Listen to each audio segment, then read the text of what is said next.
이제 교육적 관점으로 요거를 한번 그대로 한번 적용 한번 해볼게요. 대한민국 입시 제도는 우리 거예요. 그쵸? 우리 부모님은 그렇게 생각하셨던 거예요. 요 구조로. 그리고 우리나라의 모든 교육 제도도 이 부분으로만 진행을 해줘요.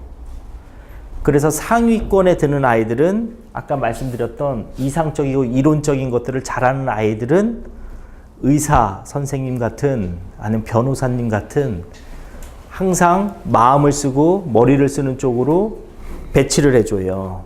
그게 1등급 아이들이에요. 1등급 되는 아이들은 조선시대로 보면 과거 급제가 된 거예요.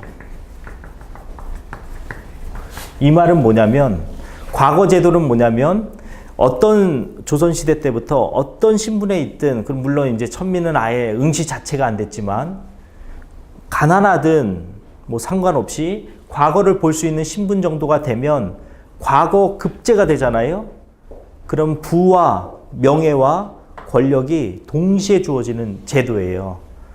그래서 우리나라 과거 제도는 상당히 평등한 걸 요구해요. 평등한데 여기서 얼마나 자기가 노력했느냐의 여하에 따라서 신분이 상승될 수 있는 제도가 바로 과거 제도예요. 과거 제도다 보니까 여기에서 이제 우리 1년의 과거 응시생이 1년에 뽑는, 그러니까 과거 급제할 수 있는 정원이 몇 명이었냐면 문과가 있다면 문과에서는 그 선비들이 이렇게 제도를 했을 때 15,700명 정도를 1년에 선발을 했대요. 조선시대 때. 그게 요즘 서울대, 연대, 고대 1년 선발 인원수랑 비슷해요. 서울대, 연대, 고대 뽑으면 1년에 정원이 1만 명이거든요. 그러면 그 아이들에게 뭐를 줘요? 국가에서? 책임을 져주는 거예요.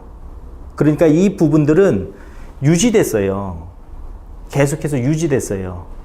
유지되다 보니까 우리 조선시대 때부터 우리는 과거 제도라는 부분에 의해서 늘 입시를 치러왔어요. 거기서 가장 중요한 건 글쓰기였고, 그리고 또 거기에서 얼마나 많이 외우고 그 다음에 정확하게 답변을 하느냐에 따라서 국가의 모든 지도권들을 그들에게 맡겼단 말이에요. 엘리트 제도란 말이죠. 그 부분이 그대로 이제 지금의 입시 제도에도 왔어요. 그게 가장 과거 제도와 유사했던 게 바로 뭐냐면 학력고사 제도예요. 학력고사 점수가 넘으면 과거 급제한 거예요.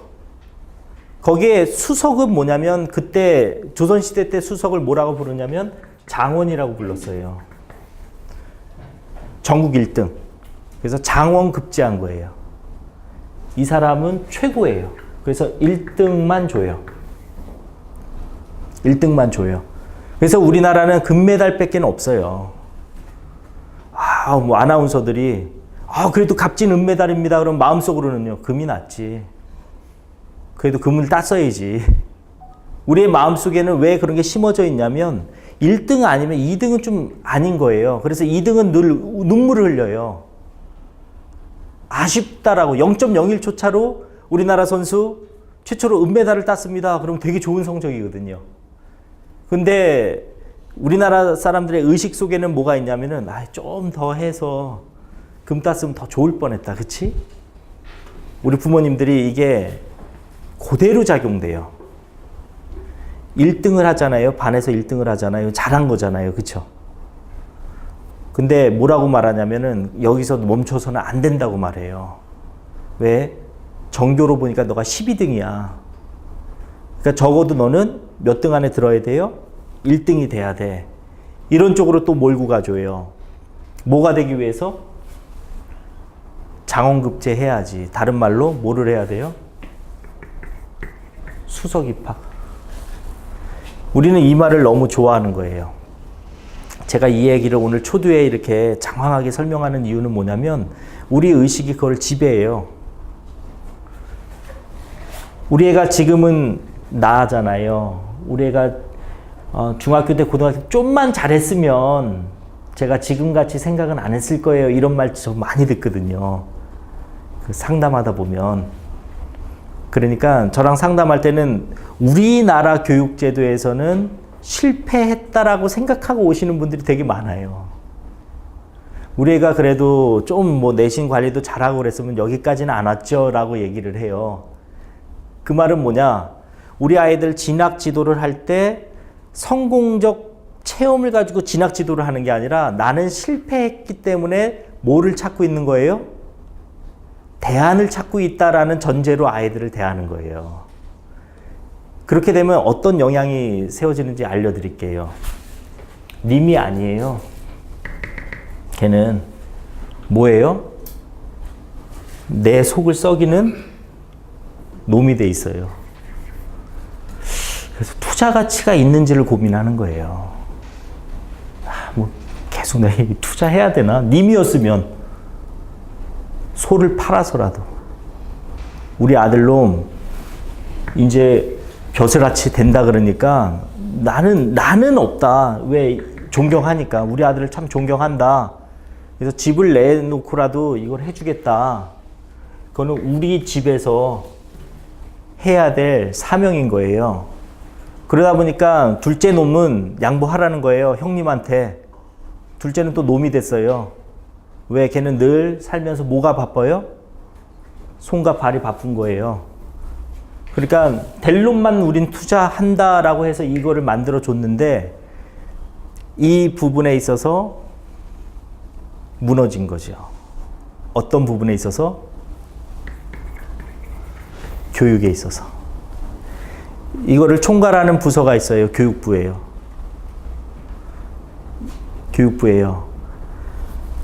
99%는 신경 안 써요. 그런 손발이 바쁜 애들이잖아요. 우리는 1%만 신경 쓴다는 거예요. 특히 누구? 수석. 근데 이게 기업에서도 작용하는 거예요. 작용하다 보니까 어떻게 돼요? 밑에가 실력이 있어요, 원래. 근데 나중에 알고 보니까 얘는 지방대고, 내가 떨어뜨리려고 했던 애들이, 큰일 날 뻔한 거예요. 얘 서울대였던 거예요. 갑자기 다른 요건으로 점수가 막 올라가던 얘가 붙어요. 얘는 떨어져요. 그 이유가 뭐냐면, 우리 회사 안에는 손과 발이 바쁜 애들보다는 뭐가 있는 애들? 머리 있는 애들 뽑겠다는 거예요. 근데 괜찮았어요, 이 제도가. 제가 말하는 건. 이 제도가 압축 성장을 하는 우리나라에 도움 많이 됐어요. 왜? 밑에 것들은 시키는 대로 하면 되잖아요. 존경하는 분들이 시키면 그대로 따라가면 되잖아요. 그래서 우리는 학교 갈 때 뭐라 그래요? 누구 말씀 잘 듣고? 선생님 말씀 잘 듣고, 친구랑은 뭐하고? 사이좋게 지내고, 그 다음에 놈자 들어가는 놈들은 거들떠 보지도 말고. 쓰레기니까. 그래서 친구랑 사이좋게 지내고, 너는 친구랑 사이좋게 지내고, 누구만 존경하면 돼? 너의 위에 계신 분만 존경하면 돼. 왜? 그분들이 다 너를 이끌어 주실 거야. 이끌어 주실 거고, 그대로 하면 너는 장원급제 될 거고, 급제하게 되면 너는 권력과 부와 모든 것들이 같이 올 거야. 그렇게 해서 이제 진행이 됐어요. 그리고 조선시대는 망했어요. 그리고 우리는 일제치하에서 벗어났어요. 그런데 그대로 안 바뀐 부서가 하나 있어요. 교육부예요. 그대로 진행을 하는 거예요. 엘리트 교육을 하고 그렇게 사회가 유지됐어요. 그걸 부인하는 게 아니에요. 그런데 세상이 바뀐 게 문제예요.